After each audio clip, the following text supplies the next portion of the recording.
Buenos días, Panamá. Hoy es miércoles 18 de marzo. Bueno, día de lotería. Recuerden, hoy la lotería juega a las 3 de la tarde. Las decenas, la del 4, la del 6, la del 3. Arrópese con el 7, sugiere KW Continente, en un día en el que hubo una conferencia de prensa ayer de las autoridades de salud, no solamente de salud, sino de economía, de agro y bancaria. Vamos a analizar qué fue lo que ocurrió ayer en un momento en el cual surgen propuestas de todo tipo. España anuncia 200.000 millones de euros para inyectar a su economía, su endeble economía. Y yo creo que el rey de las propuestas absurdas fue el presidente Trump. Ayer analiza darle un cheque de $1.000 a cada ciudadano norteamericano. Más populismo que eso, Chávez, si acaso. Don José.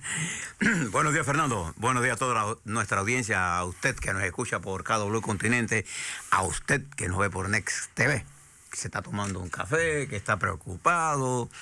Vamos a darle un conjunto de información que le permite a usted poner en perspectiva todas estas cosas y mirar dónde estamos parados. Bueno, tenemos las estadísticas globales. El coronavirus avanza y su centro, el epicentro del coronavirus se trasladó de la República Popular China a Europa. Y se mueve lentamente hacia África, en donde más de 20 países ya están infectados. Y se mueve y está moviéndose en América Latina, en donde está en ese proceso. En los Estados Unidos cobra velocidad. Y a pesar de los pesares, como dijimos ayer ya el coronavirus, José, sobrepasó los 200.000 infectados. Son 201.436 infectados. También se rompió la barrera de los 8.000 muertos. Son 8.006 muertos y 82.032 recuperados. Esas son las cifras exactas del coronavirus en este preciso momento. Y si tú la trasladas a Panamá, en Panamá los casos subieron a 86. 86 casos. Lo cual significa que la curva de nuestra... en la parte de la pandemia que nos toca a nosotros, sería nuestra epidemia, sigue en ascenso. Y eso va a ser así por las próximas semanas. Eso, no nos engañemos en estas cosas. Esto está ocurriendo. Ya las autoridades, por ejemplo, de Inglaterra han anunciado que vienen días complicados y van a anunciar una serie de medidas en el día de hoy, entre hoy y mañana. Pero yo le quiero anunciar una cosa que se dijo ayer y me pareció que no se explicó bien, Fernando, y quiero destacarlo en el día de hoy. Nuestros científicos, los de aquí, los del Gorgas, lograron determinar la secuencia del genoma. Del genoma, ¿qué es? Vamos Entonces, a explicarlo. La primera cosa es que cuando yo escucho... Hacerla de ayudinga, explicar qué significa ese. La primera cosa es que cuando usted dice palabras, genoma, por ejemplo, yo hice inmediatamente una pregunta a varias personas que estaban conmigo. ¿Usted sabe lo que es el genoma? La mayoría de nuestros no lo saben y no tiene por qué saberlo. Claro.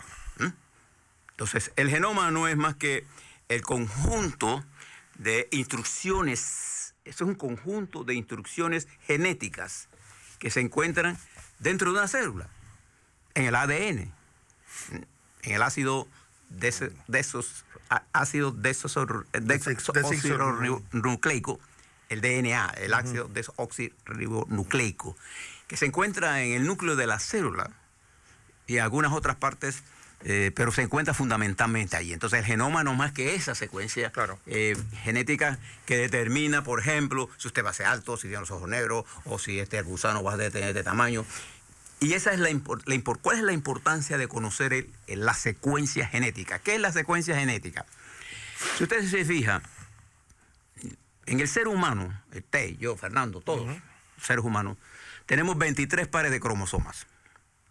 De esos 23 pares de cromosomas, 22 corresponden a cromosomas que determinan la condición genética de usted, de otras cosas, y uno es el cromosoma del sexo. Excepto los que tienen síndrome de Down, que tienen... Pero estamos hablando en términos, digamos, de la normalidad. Dentro de esos cromosomas, en el ser humano, hay 3.000 millones de nucleótidos, en donde está la información genética. Y ellas, en el caso nuestro, está compuesta, el código genético está compuesto de 4 elementos fundamentales: la adenina, la cistina, pero no cómo esté organizado molecularmente. Esto es lo que va a determinar su conducta, y uno puede determinar si hay algo que está mal. Puede usted determinar si esa variación produce o no un tipo de enfermedad genética. Y es por eso la importancia de conocer la secuencia del ADN. Claro. En el caso de este virus, ¿cuál es la importancia de la investigación de nuestros científicos en Panamá? Que al ellos determinar la secuencia del ADN que la han tenido que obtener de algunos de los pacientes, entonces ellos pueden comparar esa secuencia genética, esa secuencia de todas las instrucciones genéticas que está en ese genoma, que recuerde que no es más que un conjunto de instrucciones genéticas que tiene la célula. La pueden comparar con el genoma que mandó China y que está disponible, también la Universidad de Valencia, por ejemplo, lo ha determinado en los Estados Unidos, en Rusia. Hay varios centros de investigación, y Panamá es uno de esos centros de investigación. En nuestra región nosotros somos los únicos que lo hemos hecho hasta ahora. ¿Y por qué esto es importante? Porque si yo comparo esa secuencia, que puede ser A, D, E, F, G, y si hay una alteración en la secuencia del gen que yo estoy estudiando con respecto al genoma original, yo puedo darme cuenta que se ocurrió una mutación. Claro. Y puedo determinar si es el mismo. No solamente que no, ya sé que no es el mismo virus, puedo determinar si esta nueva cepa tiene otras características, qué cosas yo debo hacer. Así, ningún cambio en esta secuencia me puede hacer a mí predecir cuál va a ser los niveles de mutación. No, yo no puedo determinar, conociendo el genoma, la mutación, qué tipo de cuándo se va a producir una mutación. Las mutaciones se producen por recombinaciones al azar o por intervenciones al mismo gen, al mismo material genético. De hecho, parte de las investigaciones que a mí me tocó hacer en mis estudios fue mirar cómo se producía, por ejemplo, las alteraciones genéticas por aplicarle a las plantas el agente naranja, el 2,4,5-T, y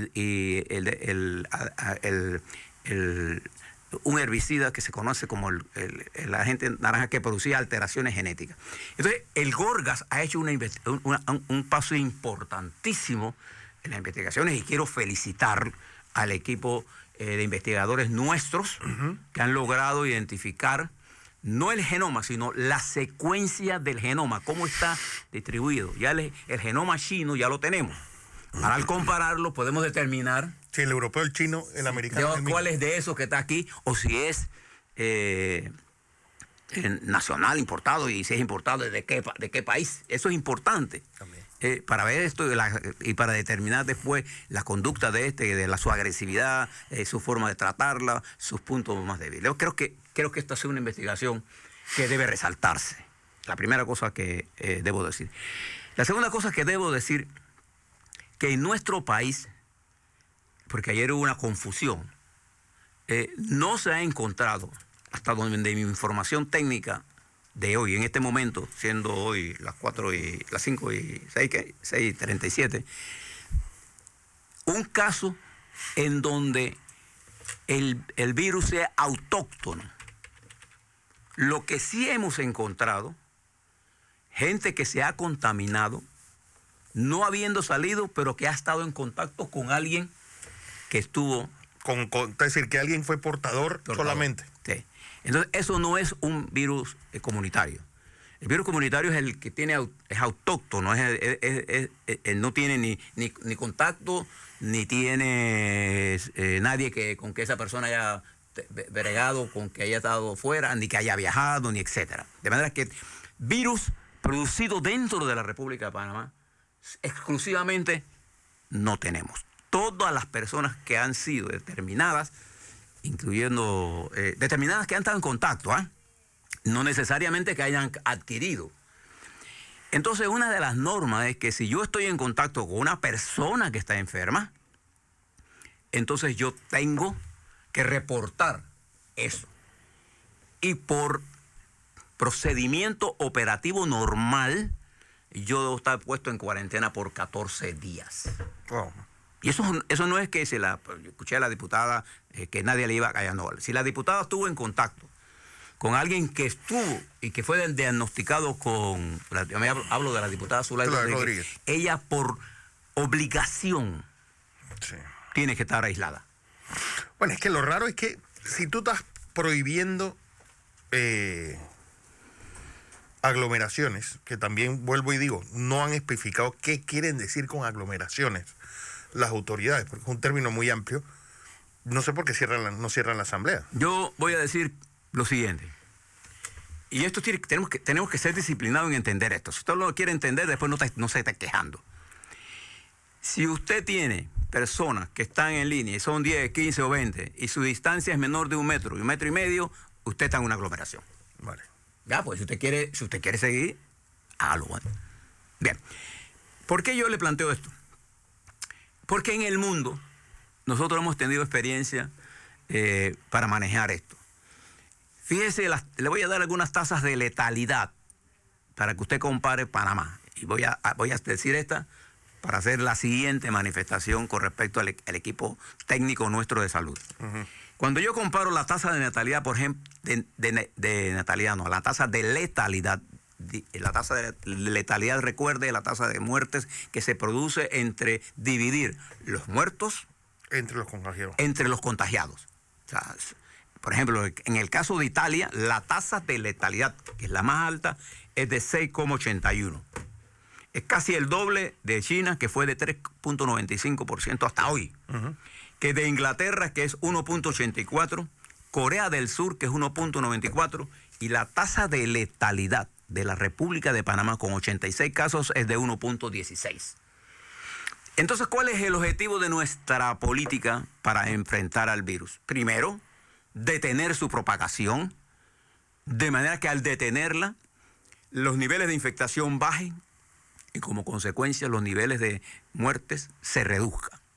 Y eso es lo que hasta ahora, a pesar del incremento importante que ha tenido los casos, el incremento de la letalidad se mantienen por debajo, unos de los más bajos del mundo. Entonces yo quiero señalar el esfuerzo que nuestros muchachos, hombres y mujeres, no tan muchachos o no, de nuestro ejército de salud pública está realizando. Porque es la primera cosa que nosotros... Usted no puede tener un ejército y estar todos los días discutiendo pendejadas, diciéndole tonterías. ¿No sé? Nosotros tenemos que sentirnos satisfechos. Y si usted ve una enfermera, un enfermero, un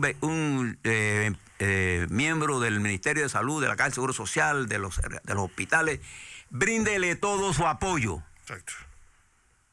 No esté discriminándole nada. Ellos son nuestro frente de combate. Y ellos han hecho posible, todavía estamos cerca, pequeños, nuestros niveles son pequeños, pero si comenzamos bien, ¿no así, Fernando? Tenemos más probabilidad de terminar bien. Italia comenzó mal y sigue mal. Y sigue mal, y sigue peor.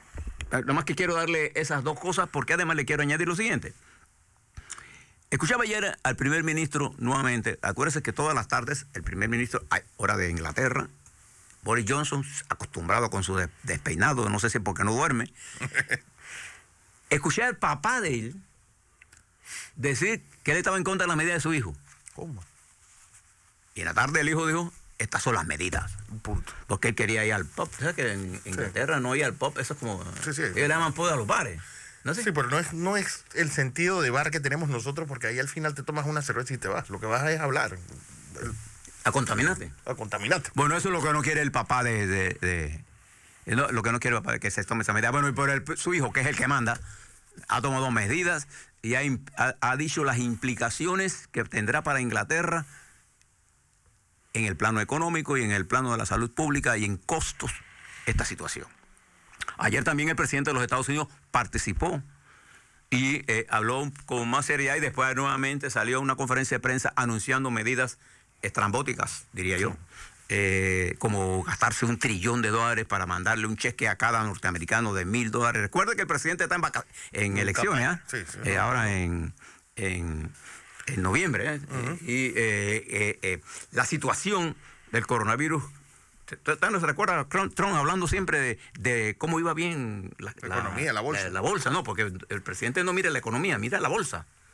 La bolsa estaba bien, estamos subiendo. Bueno, la bolsa ayer repuntó por el nivel de inyección monetaria que le metieron. Bueno, por ejemplo, una acción como la de Copa, que es una de las, creo que la única empresa panameña que cotiza en bolsa, perdió ayer solamente 22%. Bueno, es que las aerolíneas están duramente golpeadas. Duramente golpeadas. Todo el sector de turismo está duramente golpeado. Entonces, estas cosas las tenemos que tener en consideración porque debemos recordar que los Estados Unidos tienen su Banco Federal, como explicaba Fernando, la Reserva Federal es un conjunto de bancos, no es uno, son 13. Son 13. Pero ellos toman medidas en conjunto, ellos pueden emitir papel moneda, nosotros no. De manera que la restricción de Panamá con respecto a esto es más larga. Ahora se la explico cuando veamos el caso de nuestro país. Lo cierto, que unido a este problema del coronavirus y su efecto en crear una restricción de la movilidad en el mundo, ha creado una contracción del comercio y de la demanda interna en los diferentes países, lo que nos hace pensar que vamos rumbo a una posible recesión o por lo menos a un crecimiento que no superará el 1%.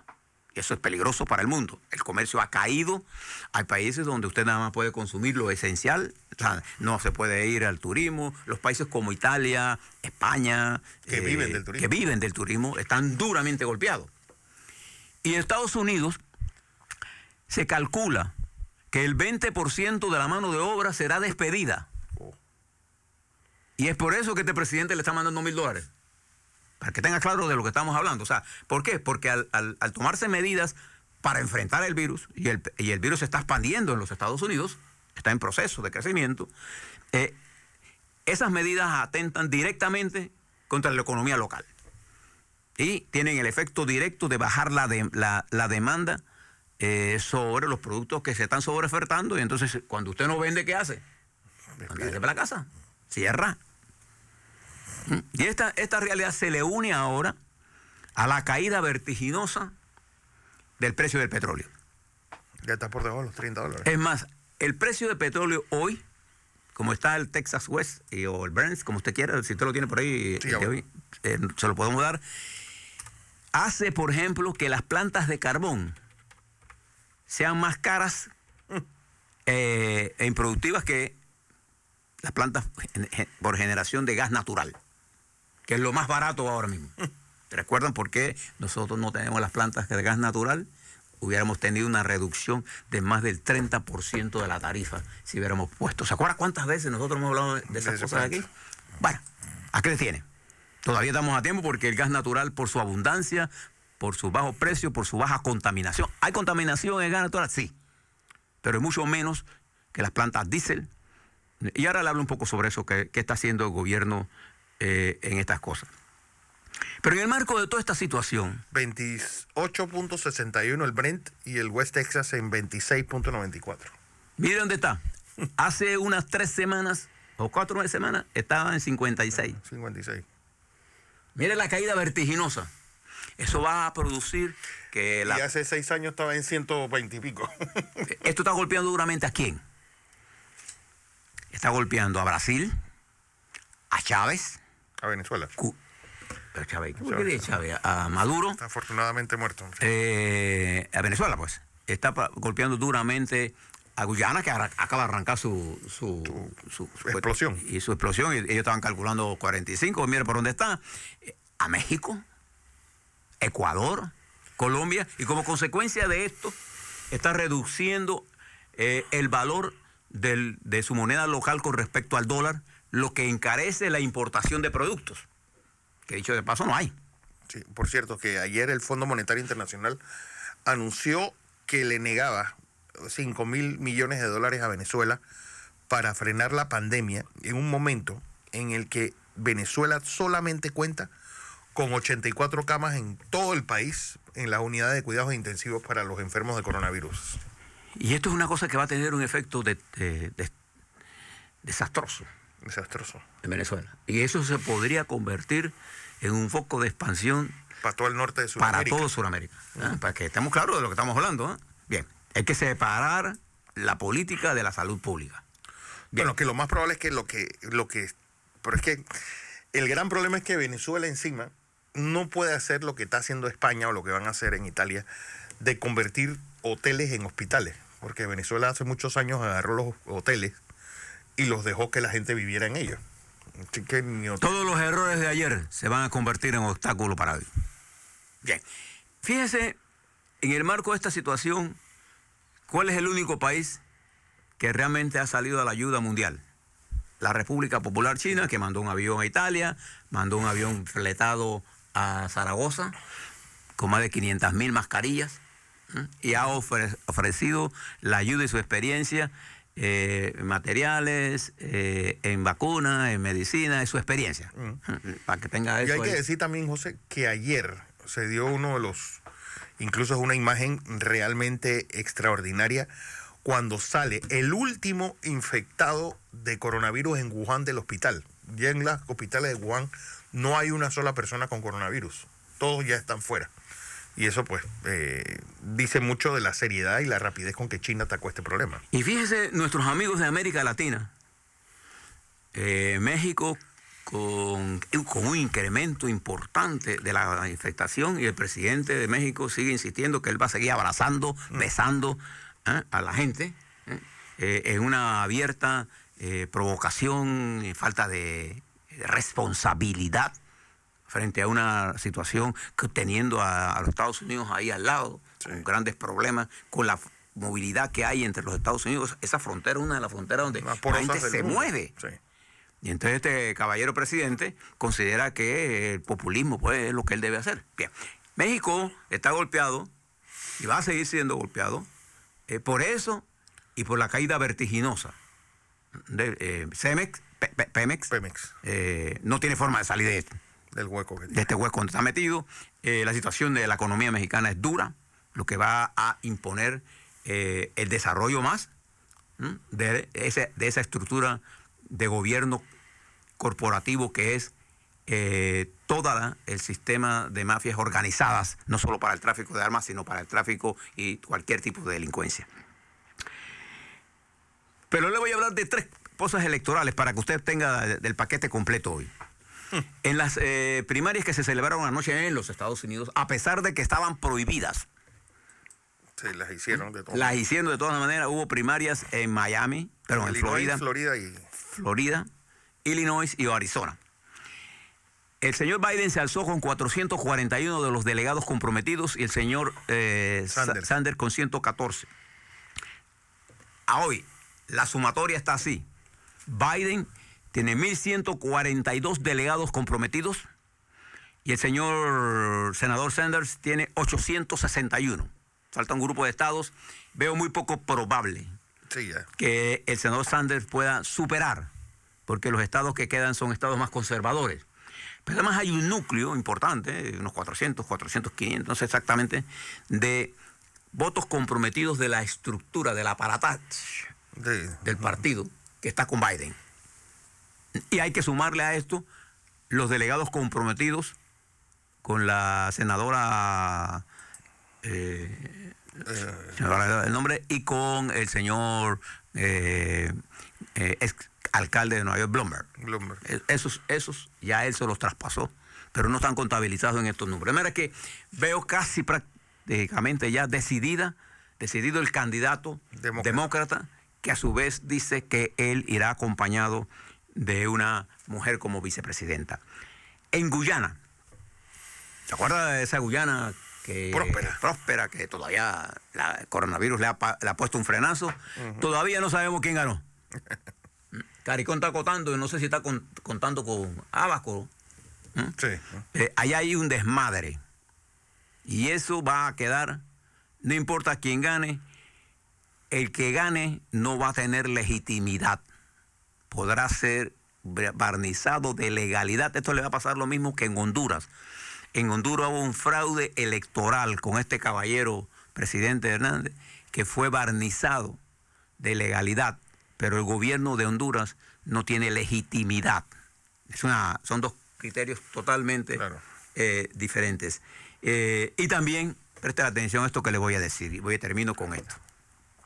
El presidente de Rusia, Vladimir Putin, ¿se acuerdan que venía impulsando un conjunto de reformas constitucionales que lo pasó por la Duma, la Cámara Alta, y las aprobó? Y uno de su bancada propuso un cambio constitucional que era el siguiente. Mire qué cómodo. Que si el señor Putin le daba por correr en las elecciones del 2022, 24, 23, no recuerdo ahora mismo el número, cuándo es la elección, entonces no se contaban porque la nueva constitución establece que solamente habrán 2 periodos y no se le contaban los 3 periodos anteriores, sino que al correr ahora, este sería su primer periodo. Entonces... Eso es Evo Morales, cualquiera. Se aprobó en la Duma, como debía pasar, se aprobó en el Parlamento, la Corte Constitucional dijo que eso estaba bien, y ayer Vladimir Putin llama a Rusia a la votación en abril. Votación para determinar las reformas constitucionales que lo darían en el poder hasta el año de 2035. Así que tendríamos Putin para rato. Para rato. A la vuelta vamos a hablar sobre los anuncios que se hicieron de Panamá. Desde el punto de vista económico, vamos a hablar por dónde estamos. Y le voy a decir una pregunta. Quédese con esto porque le tengo una respuesta que les conseguí. ¿Qué pasa si a usted hoy le diagnostican que usted tiene coronavirus? Sí, ¿qué hacer? ¿Qué tiene que hacer usted cuando regrese a su casa? Esas son las respuestas que el pueblo panameño espera de nuestros médicos, porque no las estamos dando. Sí. A mí me diagnostican, tengo coronavirus. En mi casa nadie lo tiene. ¿Cómo debo hacer?